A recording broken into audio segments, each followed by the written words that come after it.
Ethan woke up in his small apartment as usual, the haunting tick-tock of the clock reminding him that time was not on his side.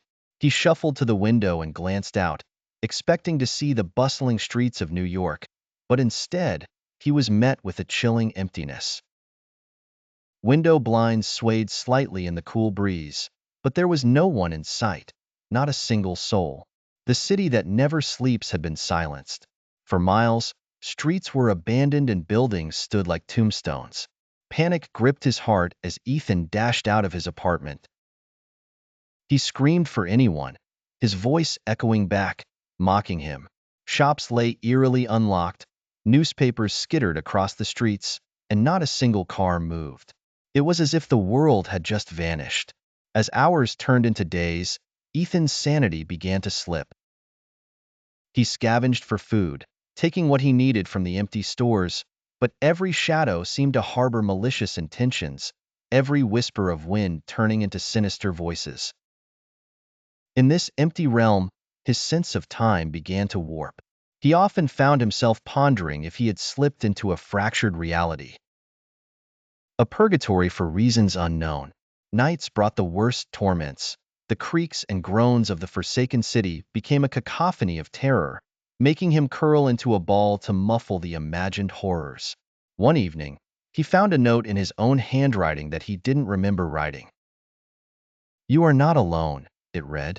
Panic resurfaced as he obsessed over the meaning. Was it a trick his mind played in this relentless solitude? Or was someone, or something, lurking? Ethan decided to follow a trail of similar notes, leading him deeper into the city's labyrinth.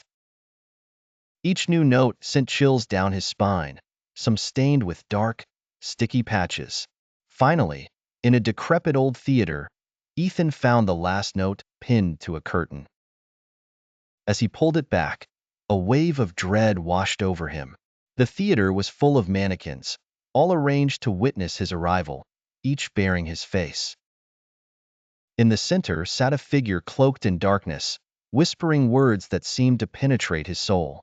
He backed away, but the mannequins turned their heads toward him simultaneously. The dark figure followed with lifeless eyes, mouthing silent, incomprehensible words. It reached out a hand, and that was when Ethan's vision blurred, the world around him warping and bending into a spiral of darkness.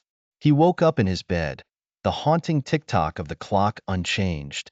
Rushing to the window, he saw New York in all its chaotic glory. People bustling, cars honking, a world vibrant and alive.